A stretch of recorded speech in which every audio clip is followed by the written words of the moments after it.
Welcome to the Study Abroad Diaries. My name is Kirsten and Watson, your host, and today I'm joined with two special people of mine. We actually studied abroad together with the School of Journalism and New Media. We went to Hungary, Austria, and a small part of Germany. So today we're here talking more about our experiences studying abroad. And so yeah, you guys want to introduce yourselves? Hi, I'm Watson. I'm an IMC major, and I'm going to be a junior in the fall. Okay. All right, so we're gonna play a game. This is gonna be our little game segment of the video, and basically it's gonna be two truths and one lie. So I know we were together a lot during our program, but could you give me like three experiences from your trip? Two truths, one that's not true at all. Okay, can I use Japan? Yeah, you can also use Japan. We can Okay. talk about Japan too. Okay, yeah. Yeah. Okay, so two truths and a lie. So they have to be ones you wouldn't know about. Yeah. Okay, shoot. Okay, that's hard.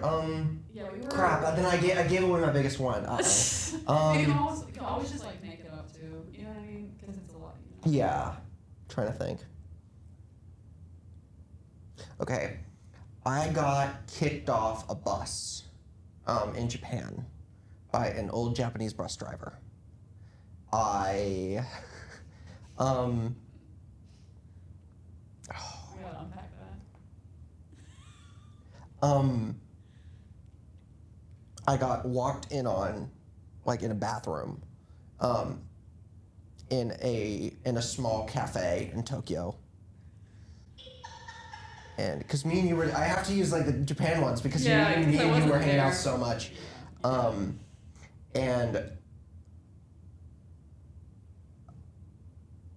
I had a interaction where a mother tried to hide their child from me or like protect their child from me in Hungary. Oh my gosh. Wait. That's two truths and a lie. Wait, so the last one you said, a mother tried to protect their child from you. Like standing in a line and like scooting aside and giving me the like Oh my that. gosh. Okay. And like putting distance between me and the child. And then the other one was you got walked in on the bathroom. Walked in on a bathroom, and the third was, or the first or whatever, was kicked off a bus by an old Japanese bus driver. I think the kick off the bus one is true because we've talked about this before.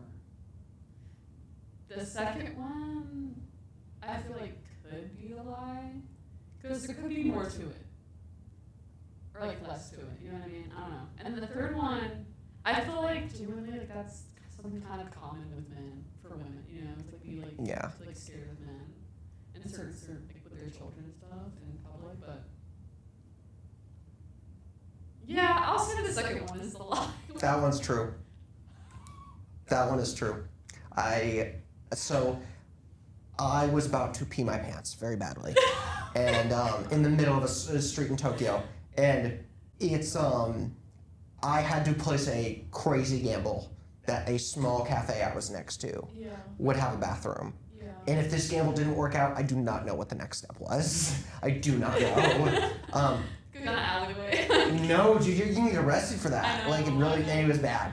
And also it was such a well-designed street that there were no like crazy dark back alleys. Like every alley was like a row of stores and like stuff. Like it was a public space. And I literally just remember being like, this place has to like have a bathroom. And I speak a little Japanese, and so I bought like a bagel or something, and then I asked, "You have a bathroom?" In Japanese, and she says, yes, it's back there. And I go in, and it was an emergency. This was an emergency. Yeah. And so in my panic, I realized that I did not lock the door. And one of the employees from the back, who did not see me come in, not just to the bathroom, he was like in the back of the store when I was getting my food. Yeah. And so just like opens the door and then immediately recloses it. And when I wash my, he closes it, I lock the door, I take a moment to like, and then I wash my hands and when I walk out, he's not there. The one that was a lie was the bus driver. So I did get yelled at by the bus driver, but he did not kick. I mean, he made me get off the bus for a second because we boarded in the wrong order, which is part of where the incident started. But he never kicked me out. Okay. That was an incident with okay. So in Japan, the way a lot of I think most of the highway buses work is that you can have a ticket reserved for it, because this is like a bus ride to go like 2 hours away, you know, and they just run a lot of their highways like this. And you can obviously do it with a regular car, but it's a really convenient thing if you're like trying to drive within a 3-hour radius and don't have a car. And so we tried to get on without a ticket and pay for it. And so if you get a ticket, you pay for it online beforehand or in a station beforehand. But if you get on without a ticket, you pay for it right there using a scanner or cash. And we did not have a ticket, and there's a lot to this story. I speak enough Japanese to be able to navigate, not very well, but enough so that I can get context and navigate, know what's rude and what's not.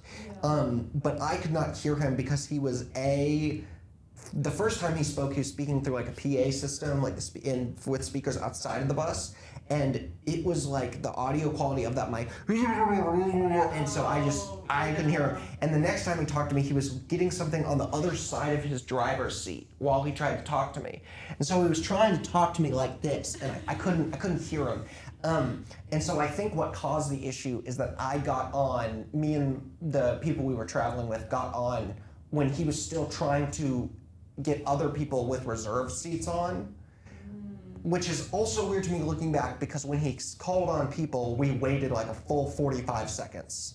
Again, I couldn't understand anything he said, but then the door opened and we said, okay, he said something, so we're all just gonna wait. We look at the 2 other people at the bus stop, none of them get on, and then they look at us, so we're like, okay, I guess it's time to get on. And then and then I spoke in Japanese to him. I said, I was like, is Suica okay? Like, and that's their like a public transit like payment system. It's essentially like a small debit card you can use. And he then again started speaking again. I do not know what was underneath his chair, but it must have been important. It really must have. And then he looks at me, and as I like try to scan it, he puts his hand over the the NFC payments tap thing, and he goes, wait. And he gets like really close to me. And at this point, I'm panicking. I'm going, okay, Watson, this is what Japanese class is for. You need to like de-escalate. And so I looked at him, and I haven't studied Japanese. My teacher would be so angry at me that I'm forgetting this. But what I said in Japanese was like, it roughly translates to like, would it be good for me to get off? Or like, should I leave, essentially? So as he's like hand this close to my face, if not closer, telling me to wait, in between 2 of the waits, I say, would you like me to get off? Wait. And so at that point, I'm like, I've been gagged. I don't know what to do, okay? And so until the person behind me just like not like another student from Ole Miss, just like pulls me off. And then the other 2 people at the station, even they looked a little like off-put by this. Start talking to him in Japanese. I'm so frazzled, I didn't catch all of it. I think they were asking, well, do you have a ticket? No. Okay, so how many people do you have with you? Just the 2. Come up and pay for it, I think was what happened. But the memory is fuzzy and my Japanese is worse. Anyway, long story short, we ended up getting on that bus in the world's quietest bus ride of all time. We were on that bus for like 2 hours with that man. It was wild. There's a longer story in there. I remember I talked ad nauseum with some of my other like American Ole Miss students taking Japanese, like not a study abroad with them, but taking the language, and we've talked a lot about like, because obviously there's something there I did wrong. I do not think that this guy was just the most like hateful guy on earth and decided to scream at me. There's clearly something I did wrong there. And even if to this day I'm not entirely sure, again, I think I got on when he still wanted people with the ticket and was frustrated that I was getting on I was getting on when I didn't have a reservation. At a time, you get what I'm saying. Yeah. But I think a lot of it, there's so much to be said about like, some of this is a lot deeper and for a much longer conversation than a podcast about like what it means to be like accepting of other people and cultures versus trying to maintain things like schedules, lifestyle, and things like that. Because there's a difference between acceptance and patience, and also, being a pushover. And so I understand there was I'm sure there were some very frustrating things I did. But there's a much longer conversation there I remember having about just like being stressed by the presence of new people and such. Anyway. Yeah, but that's a big reason why I talk to people so much. Of I firmly believe that was a good experience for me. Not in that I'm happy it happened. The next 2 hours of that bus ride was like a panic attack. But you have to be at some point. I feel like it's humbling in the best way possible. You've got to be somewhere and do something wrong with only good intentions and realize you were in the wrong, or realize that there's some things you may just never fully understand. Not to say I should just stop studying Japanese and give up, obviously. But those experiences teach us to give more patience to people when we find them in situations that frustrate us, but they aren't sure what's going on, or things like that. I think about that a lot. I feel like the whole patience thing you said is very common when you go to a European restaurant. Yeah. That's a main thing where you can't expect the waiter to come see you every 10 to 20 minutes. Can you split this check 4 ways? Yeah. If you have more than 3 people, I think, one person has to pay for the entire check. And our first night that we were in Budapest, we went to a restaurant all together. So me and some of the girls, I don't know if you came with us or not, you might have. Which restaurant? Yes, that was with the massive group. Yeah. We had 8, 9 people with us, and one person had to pay for all of it, and then we all had to bend over and back. Mm-hmm. Thank God, she had a credit card for that, because I had a debit card with me. I had a credit card, I think, but it was for specific things my parents told me I could use it for. You know what I mean? I'm so glad someone warned me before we got on the plane. I forget if it was my dad or maybe it was one of the professors. Someone told me before we land on the ground, you need to understand that you need to expect for one person to take the check. Yeah. And you're gonna a lot of places either won't be willing to, or you'll piss them off really bad. Yeah. And I'm just so glad that someone told me about that, because considering card fees, card fees in a lot of places for a lot of companies, that's completely understandable, but it doesn't cross your mind unless if you've lived in that environment before. And I think most of the world does it that way. America is one of the only places where you can say split the check 7 ways, Yeah. But it doesn't occur to you that we're the odd one out until you've been warned and or experienced it.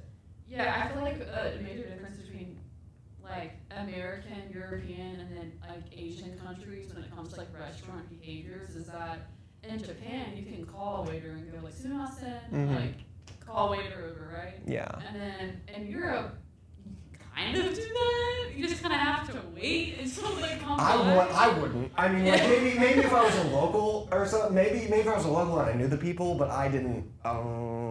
Yeah. There was one time we had to, because of the time we weren't given very much time to be somewhere. I felt bad about that. We tipped her well though, so.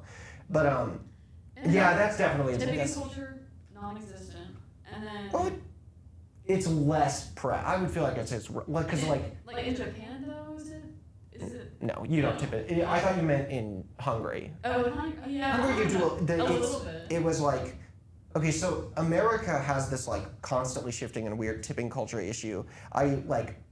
It sounds like a joke, but I genuinely did go to a coffee place a few months ago where the options were the screen's going to ask you a few questions, and it was 20, 25, and 35 as your tipping options. And whereas in Hungary, it feels 5% is your bare minimum, 10% is all right, and 15% or 20% is this was amazing, this was really good. Yeah. So you don't have that same exaggerated or hyper they're still gonna not like you if you don't tip, but again having that 5 to 10% as your bare minimum versus in America, I feel the attitude's 10% is a bare minimum. Yeah. But well, how was your experience in Japan with like amenities? Like, did you stay on campus or like what was your? So we stayed at a Comfort hotel, which Comfort is like the brand of Comfort is an international company, and so yeah, I just had a one bed with the desk and one bathroom situation there, and I thought it was really like it was a. I guess you could argue like it was a very small room, but you're in the middle of Tokyo. I thought it was great for what we had. I thought it was like a full or a queen size bed, which I thought was like wow, like, and so I don't. Yeah, there wasn't that much space in it, but it was certainly enough. I thought it was great. Yeah, with all like the Japan vlogs I've seen, usually hotel rooms like for tourists that are on a budget, it's never going to be something like a huge like exquisite hotel room. I get bothered when people have this idea that traveling should always be a luxurious experience in every way. Like it's okay as long as you're safe, which there is something to be said for paying more for like a safe area, a safe hostel or something. And I understand that, and it's especially more important for women. That being said, sometimes people have this attitude around traveling that it's got to be glamping, right? You know what I'm saying? Yeah. Okay, if you want to go on vacation, you gotta do it right. And then like everyone says there that. should be a chandelier in the lobby. Always. You know what I'm saying? And like if you're in a rickety place, with like as long as there are not 20 spiders everywhere, you know, if there's one or two bugs on the way in and you know the bed is rickety, but the sheets are clean and you're safe there, go travel, go experience that. I'm not, now some people gatekeep that and be like, the only way to travel is like backpacking and this, and I think the truth is somewhere in the middle, but to some extent there's probably something more authentic about that. And studying abroad with that comes like it's not going to be like a fancy vacation. You're still studying, you're still like doing a lot of coursework while you're like visiting, you know? Anyway, I got way off topic. Sorry, didn't I interrupt you? No, you're fine. No, but anyway, so I got off topic. Japan. So I'd been studying Japanese for like 3 semesters, and I learned a bit of it when I was younger. So I had enough to, and those 3 semesters were intensive, and so I had enough to like read a lot of signs, make my way around, and ask people questions and thank them in all the right ways. So we spent pretty much all of our time in Tokyo. And but I did take a weekend trip with one of my best friends over to Kyoto, and that was a wonderful experience. It was really interesting seeing Tokyo be a place that was touristy for a very international sense. There's Korean, Chinese, American, French, British, Italian, Russian, everything imaginable is going to be in. Tokyo is like by some metrics the biggest city on earth in terms of like visiting and population density, whereas Kyoto is still touristy, and there's obviously still a lot of foreigners there, but it's touristy often in a way that's catered to Japanese people, and so it's like there's a lot of big markets and these gorgeous historical shrines that people visiting are likely to know name and history of, and that was a super interesting difference. Tokyo is definitely a very different city than Budapest in a way that's hard to vocalize. Oh, how do I even say Not this? as busy, definitely. Budapest definitely isn't as busy as Tokyo. Budapest, even if I go at the peak of the day to the biggest part of the city, there's not going to be an overwhelming amount of people on their way to something. On their way to something or something like that, or like on their way to work, back from work. In Tokyo, there are 100 men in suits in front of and behind you, and they are all on their way to give the most important presentation of their life. That's kind of, now I'm kind of stereotyping, I don't want to sound like that, but it really is. You gotta do something during their day, and they're trying to get there. Yeah, and when you leave for lunch, if you are there at like 12 o'clock, like noon exactly, so the food, I think the culture and attitude around food was one of the biggest differences in Budapest versus Tokyo. Whereas both our cultures, when compared to America, which consider food like a highly valuable experience, like quality of food is extremely important. I think people in Budapest, in Hungary specifically, saw it as it is always something to be sat down and enjoyed, and it should be like always made with love. And it's like that's an interpersonal experience you share with someone. And most meals are like that, I feel. Whereas in Japan, there's kind of and you would have to ask someone much more knowledgeable than me, but there's this attitude that certain meals, like dinner with family after work, or specific meals during holidays, are really, really important. They are to be prepped much in advance. They are to be scheduled out. Not scheduled out. That's not at all what I mean. They are to be prepped out in advance. Extremely high quality food, bar none. No expenses spared. And you're supposed to enjoy it to the fullest extent.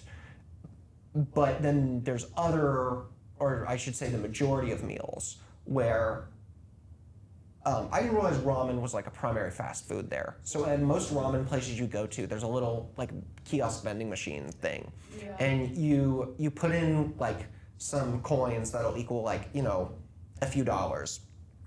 And you tap on a button and it's gonna give you a ticket receipt that's like you are order number 47 and you ordered this. You hand it to like a cook behind the desk and you sit down, you get your food super fast. You eat in 7 minutes, and maybe 7 is a bit short. You eat very quickly, and then you leave and you get back to work.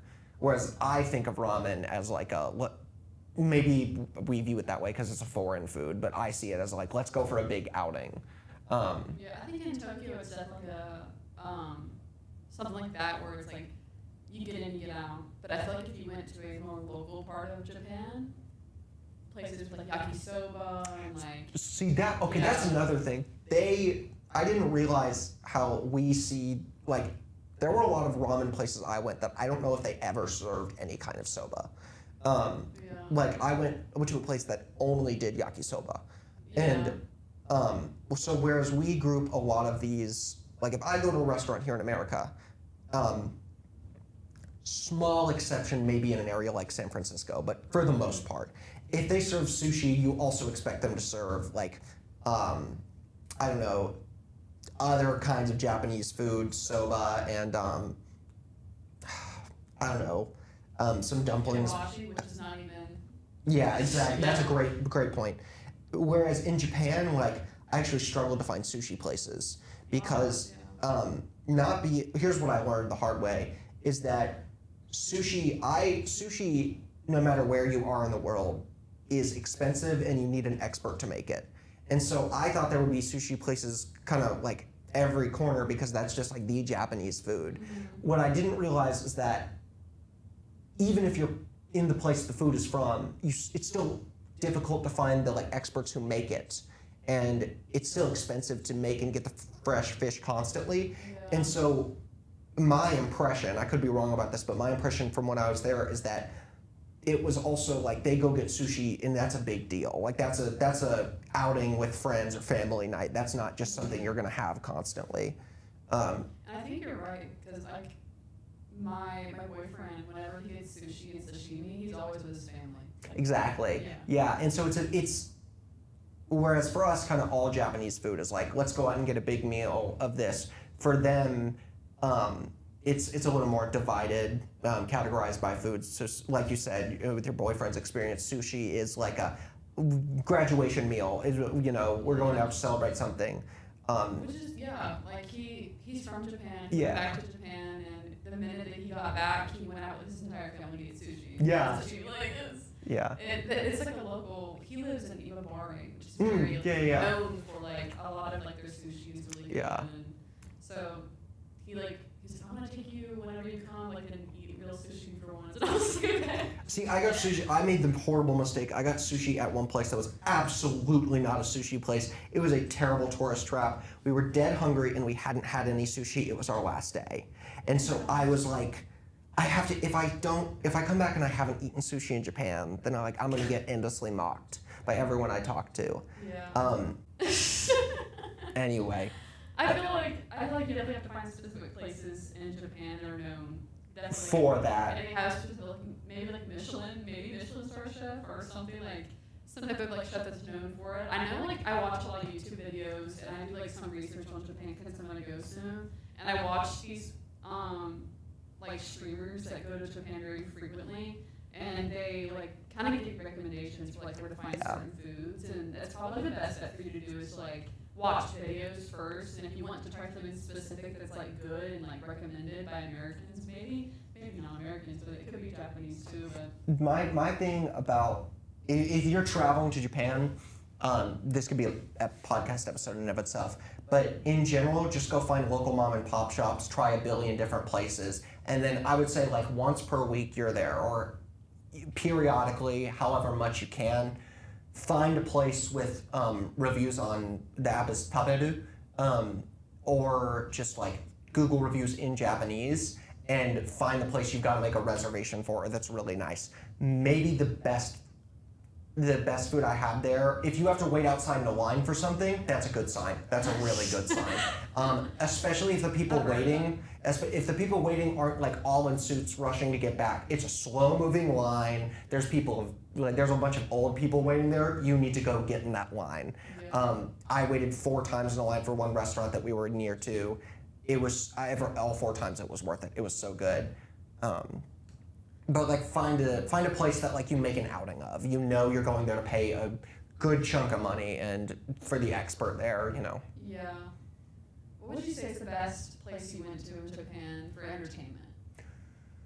Going to the local shrines and temples was, it was probably some of the famous shrines in Kyoto. Kyoto's like historical scene, not scene is the wrong word, but like a lot of the historical buildings, temples, shrines, and in Tokyo there's the National Museum, which has a lot of the nation's most famous art and artifacts. That is one of the most well put together museums I've ever seen in my life. It is a gorgeous place. It is wonderfully done, and even if you can't read Japanese, there's then either use Translate on your phone, or just seeing some of the numbers of how old the thing is incredible. So it's probably even if you're not a big history buff, which I'm not really, a lot of the extremely well preserved shrines and museums you can go to, I think are really, really great. They have put so much care into keeping these places exactly as they were built, hundreds and hundreds of years ago. And I think it's really cool. Yeah. What would you say for students that may want to go to Japan or any Asian country, but they don't want to like take a language there? They just want to go and like take a business course or like journalism course or accounting or something. What would you say, like, would you recommend students to go even if they are not learning the language? Is it like still something worth to do? Because I know a lot of students get very nervous about language barriers. I would say it's worth still going, but you need to, you should still go. I know so many people who went and so many people who have gone, both at Ole Miss and not, who go without speaking a lick of Japanese and still have a wonderful time. Yeah. There are some, but there's the little caveat is you need to know what you're getting into, and you at least need to know some of the cultural norms so that you don't, it's not like you're gonna offend anyone or someone's gonna be screaming at you, but things like know how to walk into a temple, like where you bow and to wash your hands to the small streams of water they have. I'm forgetting the Japanese word for it. Pay attention to where, if you can't read Japanese, pay attention to where in temples, again, that's a good example, where you can and can't enter. Don't go in expecting every restaurant and every waiter is going to just accommodate for you as much as possible and you're going to be super comfortable the entire time. Because what I see too often is people who go, and this is a problem kind of worldwide, but I think it gets really bad in Japan is people who go there and have the expectation, I don't know anything about this place, history, its people, or anything like that, and you are going to accommodate for my expectations. You're going to split the check this many ways. You're going to speak English when I speak to you in English. And I saw this so much in Japan, is people angrily walking out of restaurants being like, they didn't even speak English. And I'm like, you're not, you're in there, like, Yeah, you're in Japan. I was going to say, you are not in an English-speaking country, dog. Like,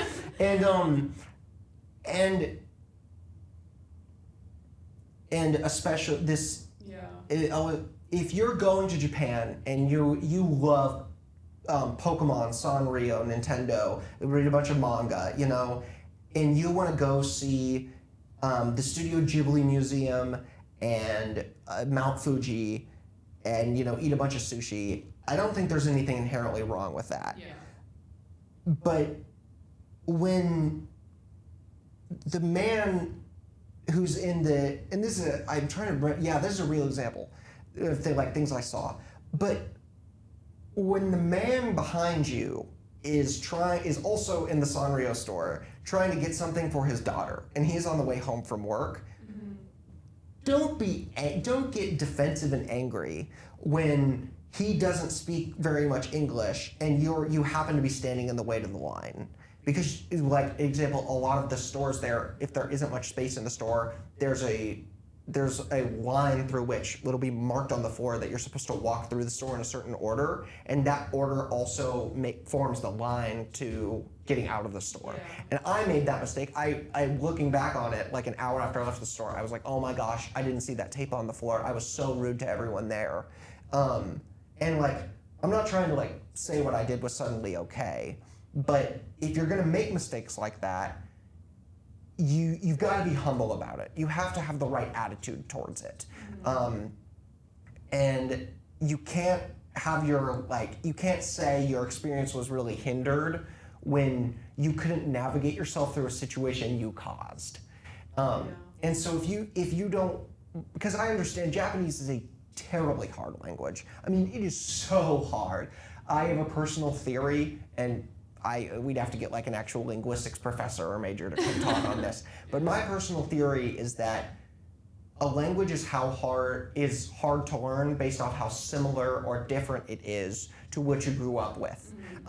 So like if you grew up speaking English, German is easier to learn because it has more similarities to it, in grammar and you know, the words. Spanish too. Yeah, exactly. I think of the hardest transition is Japanese to English or English to Japanese. Yeah. And so I understand it is so hard. I have made enough D's and F's even on Japanese assignments to know it is very hard. And I don't think you should be required it simply to go in and see new things and experience new people. I don't at all believe that. I just think you have to go in with a certain amount of understanding of like what your place in that is. Yeah. In a like Italian restaurant, but it was like, I don't know what the background of the restaurant is, but every employee I saw there was Japanese. Yeah. It was next to the Studio Ghibli Museum, but the rest of the surrounding town was not particularly touristy. It was a mixed bag. So I found like a local matcha shop that I loved and was very clearly mom and pop, and some vintage stores run by some people who like, just a Japanese family who loves like Carhartt and such. Yeah. But there was also big brand name stores and the Studio Ghibli Museum, so it was kind of a mixed bag. Yeah. And so that was a really interesting experience because you saw both the local scene and the, you know, abroad touristy scene. And this Australian family came in, and for those of you who don't know, in a lot of other countries, and somewhat in America, when you order certain food or certain appetizers and drinks, the expectation, or the waiter will ask you if you would like it this way, is the food will come to you in a certain order. Would you like the salad to come before you get your pasta out, and something like that? And they were being really particular with their table of like 7 people, that they want it all brought in this exact order. So even me, who knows a little bit about that stuff, I was like, it was a little strange to me. Like, why do you want everything brought out in this exact order? And they spoke with very thick accents and entirely in English. And nothing against Australian accents, but that's going to be harder to understand someone not from Australia. Yeah. And they were so terribly rude to this waiter when he didn't seem to understand the concept that at this busy restaurant during, peak rush hour, it was in the middle of dinner, that they wanted it brought A, B, X, Y, 1, 2, 3, 4, 5, 6, 7, 8, brought in this order, and speaking in very, very thick accent, English, and he knew a little English, but not a ton. It got bad enough I nearly stood up because I was like, my Japanese is not very good, but it's certainly better than what's happening over here. And they're being terrible to him. And I remember after the waiter left, the waiter was so patient, so polite with all of it.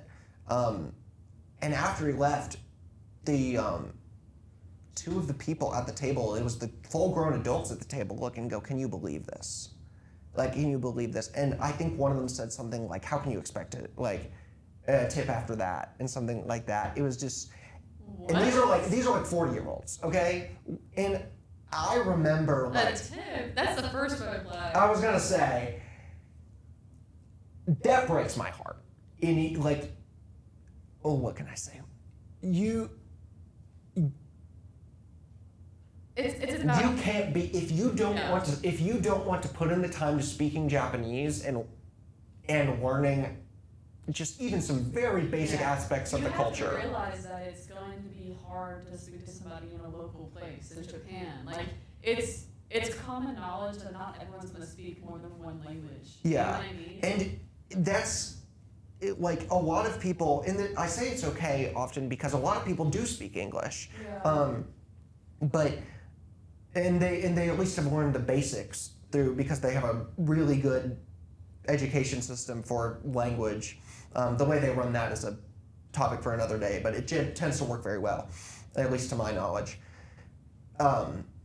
If you have a heavy Southern accent and don't want to put in the time to learning Japanese, go visit Japan. It is a gorgeous place.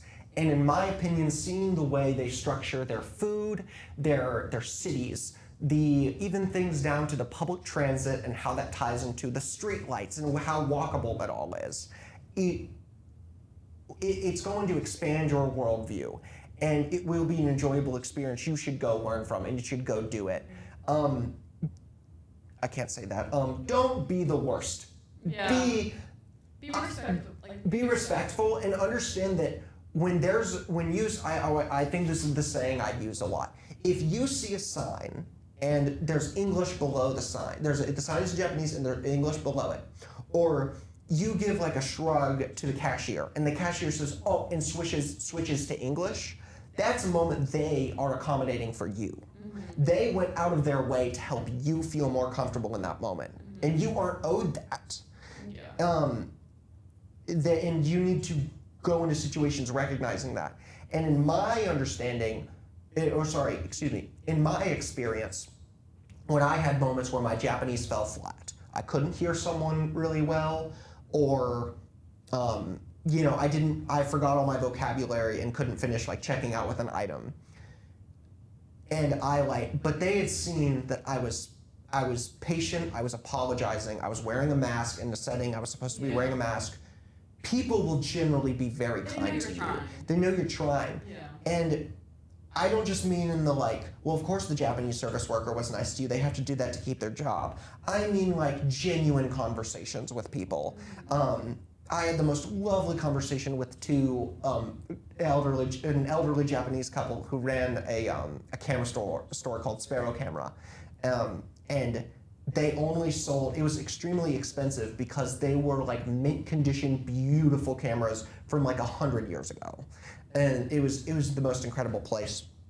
And that's somewhere where there isn't kind of that sense of, we'll call it like cashier formality of like, we have to be nice to keep our job. They were not interested in me as a client. And I said in Japanese, like this is I said I didn't word it this directly, but it was something along the lines of, oh, these are very old and very, very nice. I don't know if this is in my price range. And they both laughed. if you go in with that aspect of humility and respect, then you will be okay. I think my favorite thing I saw was when a group of other exchange students, and it was like day one, none of them read or spoke any Japanese, and they didn't know I did. I wasn't trying to like show them, be like, guess what I can do. But they walked into a shrine in the middle of Tokyo, and they were very confused because there were no like pictures or diagrams of how you're supposed to wash your hands. You don't have to, but you probably should, and it's just a very basic pouring water through a ladle, like having a small stream. And 2 or 3 of the other students sat there very confused and didn't know what to do.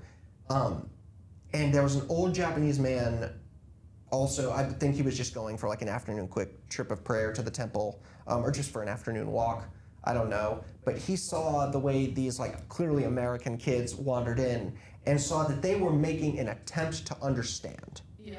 And he sat in with maybe 2 English words.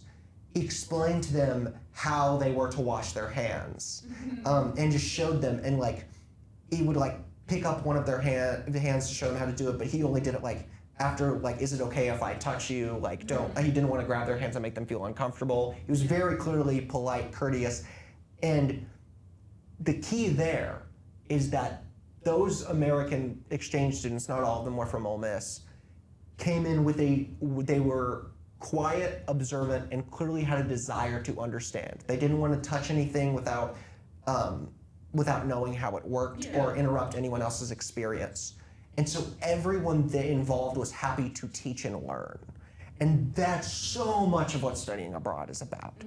And learning, those people, like the American kids on that trip I was with, I have a strong feeling they will go on to learn more about, well, where's this tradition of like cleansing your hands before you come from? Is it just one of these weird cleanliness, is it just like, oh, Japanese are always about cleanliness? Like, no, these traditions come from somewhere. They've been around for a long time for a reason.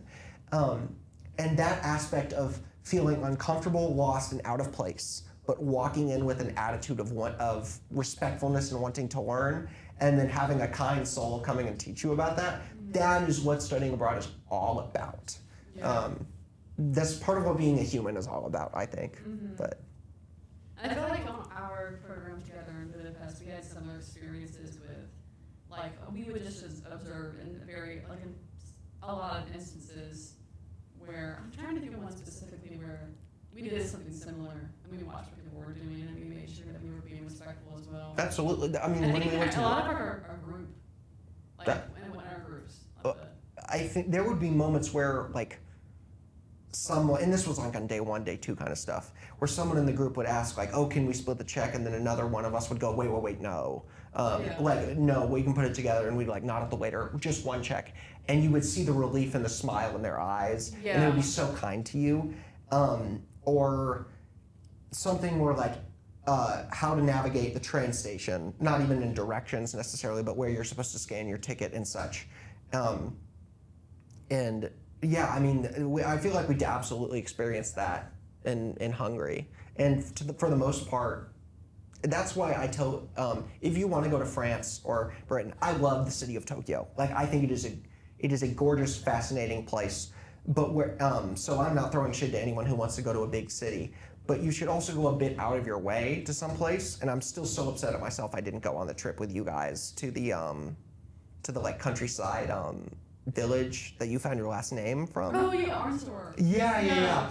I still beat myself over the fact I didn't go to that, because I did some other stuff like it, but that was special, particularly. Yeah, I got there, and I immediately when I got there, I took a video and I sent it to my parents, because like I wanted to let them know like I made it, and like it was emotional for me. It was like raining off and on that day, but it was just like so special, because it's like not only am I studying abroad, but I'm learning more about like where I came from. And I know like a lot of Americans have this whole mindset of I'm American and like I'm from America, I was born here. But when it comes down to it, like most of us are from a lot of different places. And a lot of these things I feel help you mature as a human, because in the moment, if you do something wrong, in the moment you don't realize what caused that tension, but reflecting on it later, like helps you grow as a human. So that's the 2 truths and a lie. The one about the woman hiding her kid from me. Yeah. In that moment, it made no sense to me why that was happening.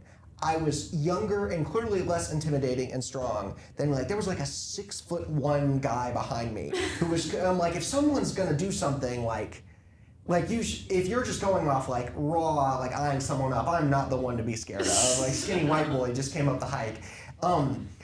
But I later realized that was 100% my fault because I had shown up covered in dirt. I think you know the rest of the story. I had shown up covered in dirt and sweating my butt off. I mean, drenched in sweat, with my backpack dead tired. And I walked up and I was like, well, doesn't everyone know that I just took the hard straight path up the hill? It's Janus Hedge, which is Jan's Hedge, essentially. At least I think it was. I might be wrong on that, but it's the highest point. It's one of the highest points in Hungary, if not the highest. And you can oversee Budapest. It's really beautiful. And when I was like, well, doesn't everyone know I just took the really hard, straight hiking path up? I just took the shortcut route. And so that's why I'm sweating so much. I later went on to realize that was not a route. That was the biking path downwards. Yeah. As in, it was this steep the whole time, only made for people biking the way back down. In extreme biking. And I kept wondering why I almost got run over by people going 80 miles an hour on their bike, just zooming past me. I would like to note that I don't know very much Hungarian, but I do know that every one of them, and from the little Hungarian I do know, said, watch out and thank you to me. All 15 people who biked past me. And so the other way, the normal way to get up there is you either take a lift up or you take this really simple gradual walk up. Yeah. And so they're looking at me going, how did he get covered in dirt, spilled up such a sweat? I walked my literal 5-year-old kid up the normal person hiking trail. How was he looks like he just came out of the woods. Because I did. I was hoisting myself up trees to climb up the hills and somehow never realized I was on the wrong place. Oh and so I was like, doesn't everyone realize I just came up the shortcut path? There was no shortcut path. They were looking at me going, if he just came up on the lift, how is he sweating? How does he look like he's about to die? And so I did look insane. I looked like a bear that had just come suffering out the woods, who just got out of a fight with a coyote. Yeah. And so stories like that make me realize the world is just not this doomed place of bigots and fear. Things happen, and you can look out of place. And definitely, I get that in a certain sense because when we stayed in Balaton, we were at that spa hotel, right? You guys were at the winery, and me and Jessica stayed back, and we were in the hot tub. That was there was pools everywhere. There was a sauna. There was indoor hot tubs. That place was so nice. Massage place. Gorgeous. I had a massage there. It was amazing. You did? Yeah, it was great too. But we were in this hot tub that was kind of raised up so you can see over the lake, and then behind me there was a small sauna building, and you could walk out and get into the pool. Well, one of our professors was out there just laying out in the sun. Yeah. And what I didn't realize was that I knew that there was some spas in Europe where you could be fully unclothed. Yeah. With nothing on. Mm-hmm. And I know there's a culture around even if it's men and women together, you can still be unclothed. Mixed sauna. And I didn't know that this was a spa that they allowed that. Okay. I had no idea, and so me and Jessica were in our bathing suits, whatever. We were in the hot tub and for an hour, and we turned around and we watched an entire older family, 10 people, walk out of the sauna with only a towel around their hip or from the chest down to their waist. Yeah. And they all got into the pool with the towels on. And they came out completely gone or see-through. And that was a moment for me that I was I let out a laugh and then I covered my mouth. Because I was this is not something laughable. This is a part of what they do. You're not laughing because something's wrong with them. You're laughing because is unexpected and Yeah. if you've never experienced something like that, you don't know how to react. All right, so thank you guys so much for listening to us today. If you enjoyed watching the Study Abroad Diaries, please make sure you check out our website, studyabroad.olemiss.edu. Thank you guys so much for coming in today and talking to me more about our program together. If you want to reach out to us, please make sure that you email us at abroad@olemiss.edu. Thank you guys so much for listening, and you guys for coming. Happy to be here. Thank you. Yeah, bye.